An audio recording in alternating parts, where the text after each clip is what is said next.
Dear viewers and listeners, welcome to another episode of the BioRural podcast.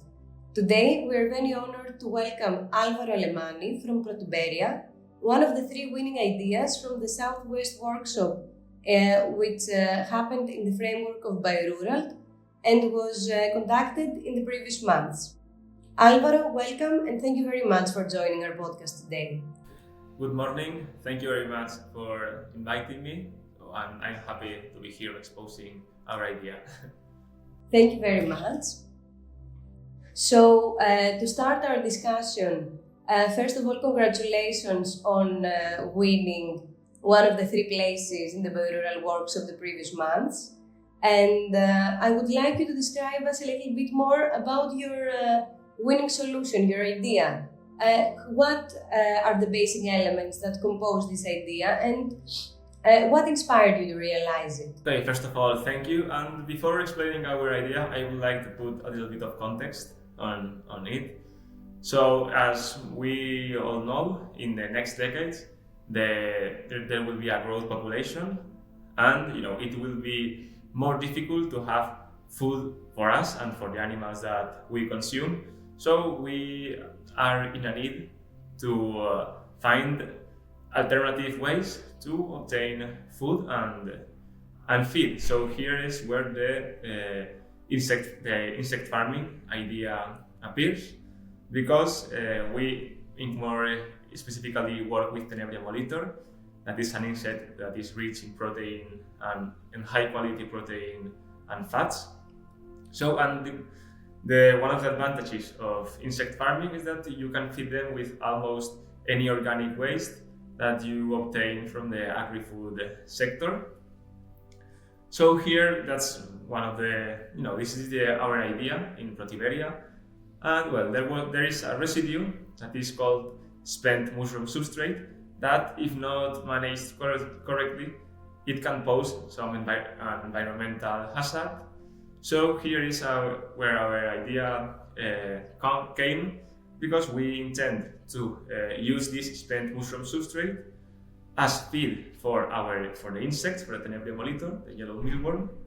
So they use them as to replace a part of its usual diet, that is wheat bran, and with the growing and fattening of this insect, that then it is processed to obtain these proteins and fats that can be used as raw materials in the agri-food sector. Great, thank you very much for your answer, and congratulations once again on this great innovation. And now moving on to another question. How does your idea contribute and support the circular bioeconomy?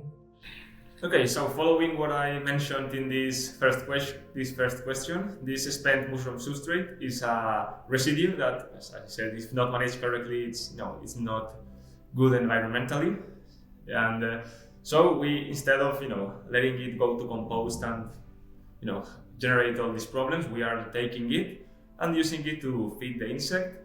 And moreover, with the insect farming, it's also a business model that has a near zero carbon footprint.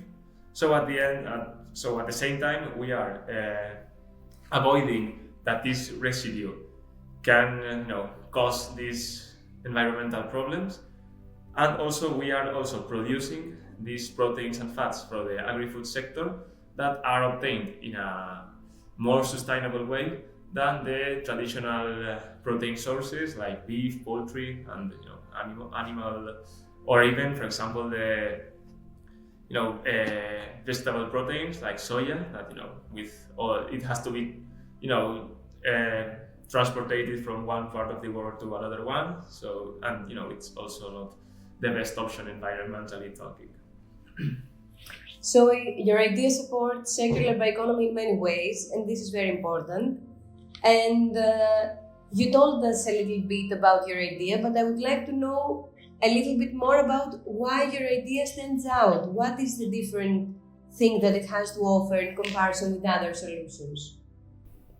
Okay, so our idea is like, and our model is like a triple impact. It has a triple impact.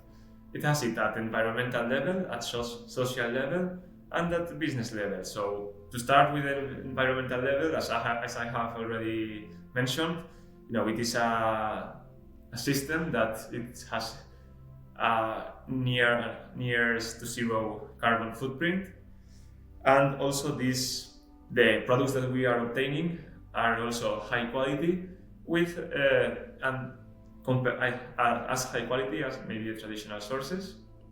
And also at the social aspect, I have not explained it before, but we have a decentralized model because the insect rearing, so people can understand, it starts with the eggs. Then these eggs are growing, they're insect rearing, and when they are about to reach to be adults, they have to be slaughtered and then processed to obtain these proteins and fats, or also other products that maybe other insects have. So our idea is to have to normal people, they can just take, the only facility they need is like an old farm, and to live nearby some mushroom producers, so they can already start an insect farm. It's that easy. So they can rear the insect, and then when it is fattened and grown, they can sell it to us. So we can process it the processing plant is centralized, so we can process all of it to have these big amounts of protein and fats, and also use some of the insects to reproduce, for the reproduction, to sell them back the eggs. So they start again the process of fattening, selling it to us to process. So at the end, for example, here in Spain, in rural areas, we have a lot of problems with, every time there is less people living in these areas, because there's no big companies, not much jobs. Also, the land maybe is not the best. So a lot of people have to move to bigger cities for a better life. So with this model, we are helping to these rural areas to generate quality position jobs, and also non-qualified jobs. So it can also boost the development of these rural areas and small towns. So I think at the social level, it can also have like a positive impact. And finally, at the business level, I think we are offering it's like a different product, but it's a different product and more sustainable than the traditional ways of. So we are like offering a new branch for the obtention of protein and fats. Thank you very much. So you are also offering new jobs to people due to urbanization that has left rural areas a little empty, which is also a huge problem in other European countries, similarly to Greece, actually. And congratulations on every achievement that you had so far. And now I would like to move on with another question related to BioRural. How did participating in the BioRural workshop help your idea? Okay, so to be honest, when it came to the technicalities of our idea, we already have it. I mean, this company was created like 3 years ago, so we already know how it works, the insect farming, this protein production, the waste revalorization. So, and we already knew about the spent mushroom substrate that is a potential candidate for a feed for the insects. But at BioRural, it helped us a lot in the aspect of helping us to explain our idea to everyone. So in the clearest way possible, so it can be understandable for everyone. So yeah, I would say that it was what helped us the most of participating in BioRural.